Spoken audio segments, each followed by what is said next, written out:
What's going on? This is Aaron Price, the CEO of Tech United, and we are here in our new swanky real studio. This is not a virtual background, which is mostly what we're excited about for the end of Q1 with Tech United. But I'm here with my good friend, Andrew Weinrich, to talk about all things tech. Are we in a bubble? The future of social media, predicting the future, and everything else on Andrew's mind. Andrew, good to see you.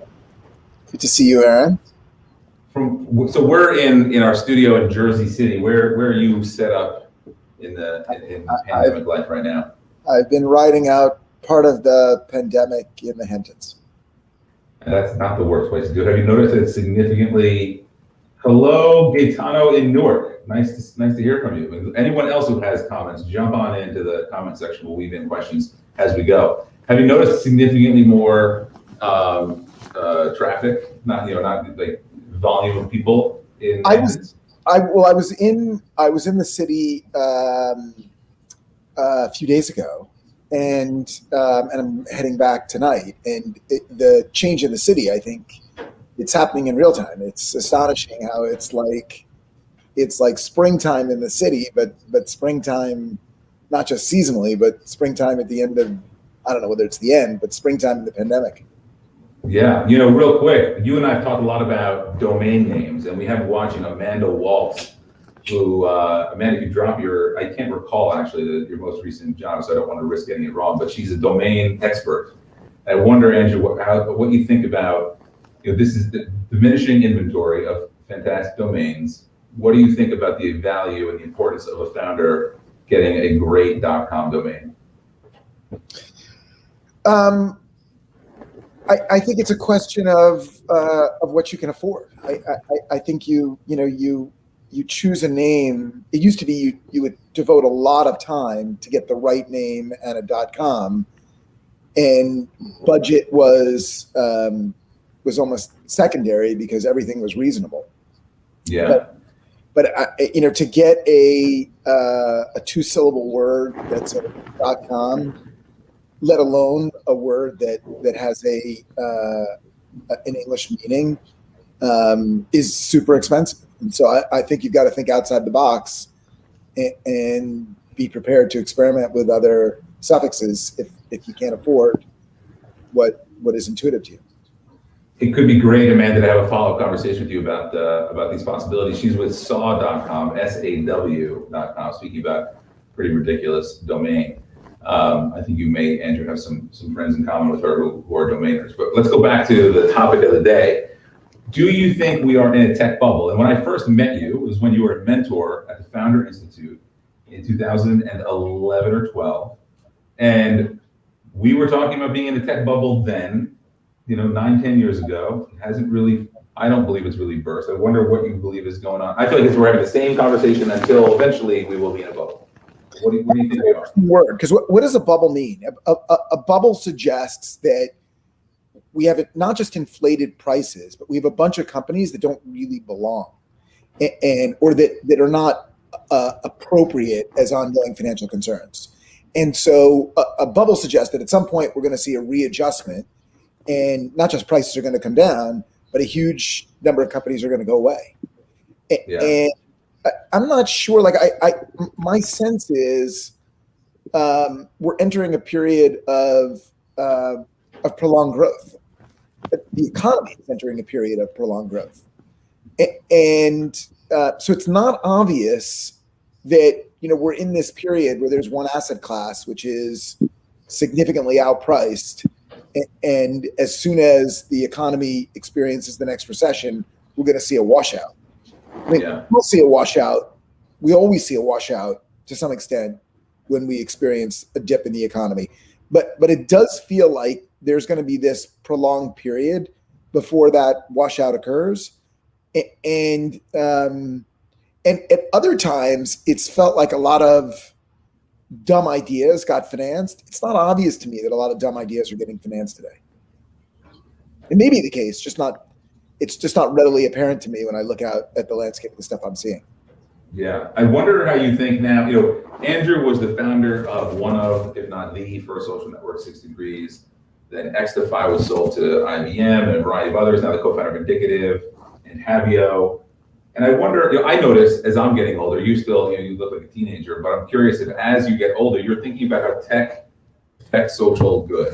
And so, for instance, we're launching this Better Planet Tech Challenge on Earth Day, where we're going to give away a $50,000 startup prize to a company that's working on something that's going to improve the planet. I find that I'm more and more interested in things that have social impact than I ever was, when I was a 22-year-old entrepreneur.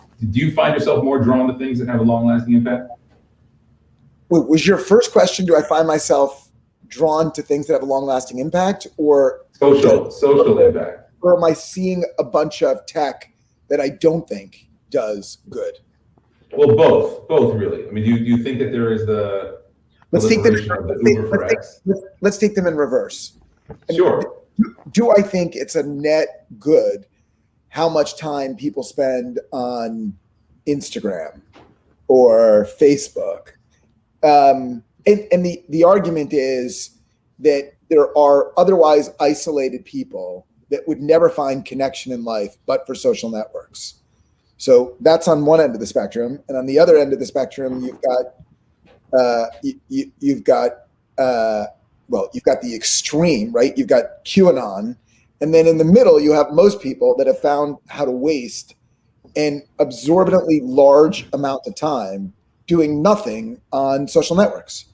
And It does raise the question that I don't think it's asked enough, which is, on balance, is Instagram or Facebook a social good or a social waste of time? And it's unclear what the answer is. It does feel like a lot of the social platforms, for a huge segment of the population, it's not about releasing them from social isolation or connecting them to more knowledge or expanding their minds. It does feel like there's a large percentage of the population that has just been sucked into a time waste. And there's this expression about whether you're at the table or you're on the menu. And I think that right now, most of the world is on the menu.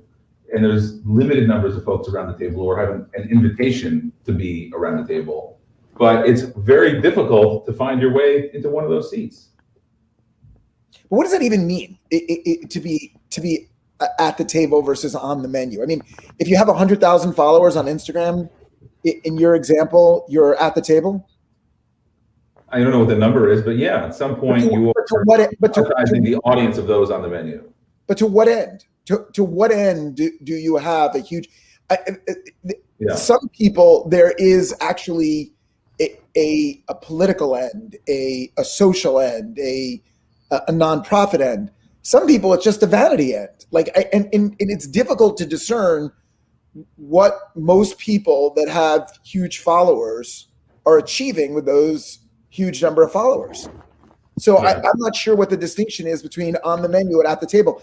At the table used to mean something. It used to mean you're a contributor to the zeitgeist, to some school of thought. I'm not even sure what it means anymore to be at the table. What companies, we're going to wrap in a moment, but what companies do you think won't exist? What company do people know today that you think 10, 20 years from now no longer exists? Or at least significantly different from its current form? Meaning it struggles is really what I'm getting at. What happens in the future when we have full autonomous vehicles and Tesla decides to compete with Uber? So they're manufacturing the vehicles that Uber will operate, and Uber will be beholden to a large workforce, and Tesla will start from zero. I wonder what happens. I wonder what happens then. I know you think a lot about the real estate space. What do you think happens to where people live and work? So it's interesting whether or not the people that have left urban environments are one, coming back, and two, reflective of the next generation. Like the Roaring '20s were a direct response to the influenza of 1918. And are we about to experience our own Roaring '20s, literally 100 years later? The likelihood is yes. The likelihood is that a place like New York City, where the top well, I shouldn't say the top 1%, where some percentage of people left and won't come back. This is certainly not the best people, but maybe the highest income earning. Earners, yeah. Certainly the highest income earning people. It's likely that there's a young generation behind them that that this will feel much like the Roaring '20s did, as people that feel like they missed out on what an urban environment is like, come rushing back to the cities. On the other hand, I think a lot of people that left are enjoying the mountains and the nature and living outside, and so there will be a group of people that won't return, but not for economic or health reasons, just because they've experienced something different. Yeah. It's been great to have you on. We've both got to bounce, unfortunately, but I think we'll want to continue these conversations. We do the high five with Tech Unites. You can high five the camera in the count of 3, 1, 2, 3. Boom. And mostly hello, David, by the way, because I want to use this graphic. You are a winner. Andrew, it was great to see you. I look forward to seeing you hopefully in person soon, certainly online. Thanks a lot. Be well.